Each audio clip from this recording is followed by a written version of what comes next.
Good morning from Alamo Square, San Francisco. It's time to talk about Brock Purdy, an elite quarterback officially in the National Football League after the performance that he put on in the NFC Championship game, especially over the second half. 13 of 16, 170 plus yards, 132 rating, 52 rushing yards gained. And then the kneel down, we subtracted 3 from that total. So after the kneel down, Brock Purdy had 49 rushing yards in the second half, which I thought was fitting. 49ers headed to the Super Bowl. But boy, let's just put all this in context. Remember, over the course of the entire regular season, Brock Purdy was essentially making history with his efficiency for the 49ers. The EPA per play, the DVOA, all number one by a wide margin. And some people were like, oh, it's just because of his weapons. It's just because of Shanahan. No, you don't do that unless you're a plus quarterback in multiple facets of the game. Accuracy, his deep passing accuracy had been the best ever recorded.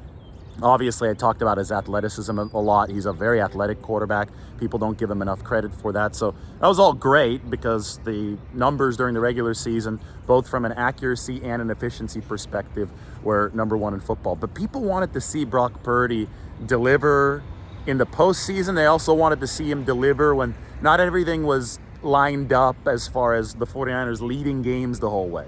And over the past 2 weeks, I mean, the narrative that Brock Purdy needs system support has been just completely obliterated. Blown up.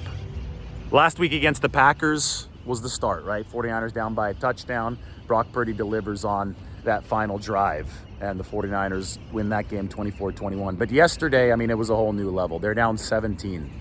Their run defense had been getting absolutely embarrassed over the course of the first half. 7 yards per carry for Detroit. I mean, it looked hopeless for the 49ers. The only way San Francisco was going to come back, given how poorly their defense was playing and how big the deficit was through a transcendent quarterback performance that delivered some schoolyard type plays, because on top of the defensive struggles, the 49ers offensive line was playing as itself. I mean, and that is not a good pass protecting unit. The 49ers offensive line ranked number 20 in pass block win rate this year, and Brock Purdy was still so successful even with that disadvantage. But the thing is, once you get behind multiple scores, you get into a pass heavy game, and an offensive line that's better at run blocking actually has to focus on pass protection, and it could get ugly. In the first half, people got this so wrong on social media. Big shocker, right? But people were trying to roast Brock Purdy for some incompletions to the sideline. These people don't know what they're watching. I just watched the tape of the game, and it verified what I saw live in person. The interior line for the Detroit Lions was backing up into Brock Purdy's lap on a down-in, down-out basis. The vast majority of his misses in the first half came when there was literal contact because the 49ers couldn't form a clean pocket around Purdy. So he had to overcome the deficit. He had to overcome a poor defense. He had to overcome a substandard offensive line and pass protection. And to do that and win this NFC Championship game, Brock Purdy was going to have to deliver off script. He was going to have to do something outside of structure. He was going to have to become Superman in a certain way, and become Superman he did. Even from at the start of the game when Purdy hit Juszczyk on that deeper pass across the middle.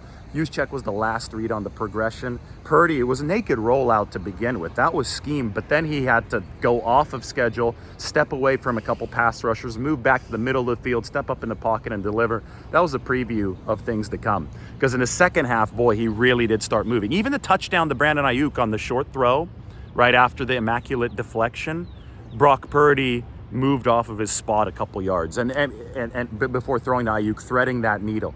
That subtle movement in the pocket, that's elite stuff, because the casual fan is not going to notice that. But when he moves 2 yards in that situation, that's what makes the play work.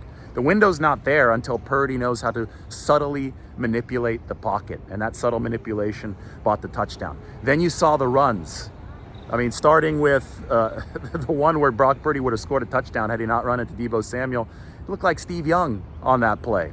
The way he pump faked and spun out of the pocket, that's the kind of stuff that Young used to do. Montana in his prime too was was a solid runner for the 49ers. I don't think he gets enough credit for that. Steve Young is known as the running quarterback. Thought that what we saw yesterday from Brock Purdy might have been a hybrid of both of those 49ers greats, which is what made it so cool. You kind of connect past and present. But then there was the play where Melifonwu, the safety, came in on the blitz. It looked like he almost took Brock Purdy's head off, and somehow Purdy spun out of it. That was very Steve Young-esque. Spins out of it, throws off platform, rolling to the left side to Kyle Juszczyk, who gets both toes in bounds. I mean, that was sensational play, right? And then obviously the scramble on the drive that ended with the 49ers at 34 points on third down from midfield. The play that, probably, when you look at win probability, I think that gave the 49ers one of their biggest win probability boosts of the day. He gets away, third down, Purdy gets away from Alex Anzalone, who dives at his shoestrings, doesn't realize how quick Brock Purdy is. Remember, Brock Purdy, his 10-yard split of the 40-yard dash was 1.55, which is 95th percentile. His 40 wasn't all that fast, but his 10-yard split is elite. Absolutely elite. And it shows up time in, time out. That's why I've been talking about his athleticism all season long. I'm glad to see that other people who, try to bash me about it before might finally be getting on board. And I don't care if I get credit or not for it, but I care that people see the truth about Brock Purdy, and that was a dynamic quarterback, and that is a dynamic quarterback who has a chance and will go toe-to-toe with Patrick Mahomes. There's a good chance to beat Patrick Mahomes in the Super Bowl. The 49ers are favored early here for Super Bowl 58. I think only by a point right now, so this is lining up to be epic for the 49ers and the Chiefs next week. But between the deep passing, and I even have a thought about the immaculate deflection to Ayuk. The officials initially threw a flag. They picked it up, but it really looked like pass interference on Kindle Wilder to me. And if it was pass interference, Wilder prevents Brandon Ayuk from getting to the spot, so that you could argue that was a perfectly thrown ball. Either way, Purdy gave Ayuk a chance to make a play, and that's what the key there was. Remember, Purdy completed 63.8% of his deep passes this year. That is the highest number on PFF's record. So he was a historically good deep thrower. He was a historically good intermediate thrower, 12 yards an attempt. Exactly what we said would happen against the Lions with those intermediate passes did happen for the 49ers in this football game. And then I've been saying the whole time that he's a plus mobility guy. He's a scrambler.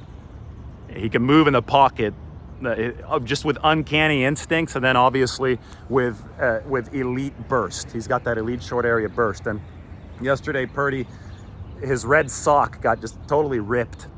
So you could see his calf. You could see the skin of his calf under the sock. And I asked him, when did that happen? And he didn't know what play that happened on. It was probably on one of the scrambles during the game. And he said, you know what? I'm just doing my best Christian McCaffrey impersonation. That's a pretty damn good Christian McCaffrey impersonation. The 49ers, between Purdy and McCaffrey, was also awesome. The 49ers have the best duo of superstars in the National Football League. Purdy is a superstar. He's an elite quarterback. McCaffrey's a superstar. McCaffrey's probably a future Hall of Famer. We'll see if Purdy's a future Hall of Famer. Obviously, that book has yet to be written. Still have some more time that Purdy needs to deliver like this for that to become a consideration. But boy, was that an awesome performance.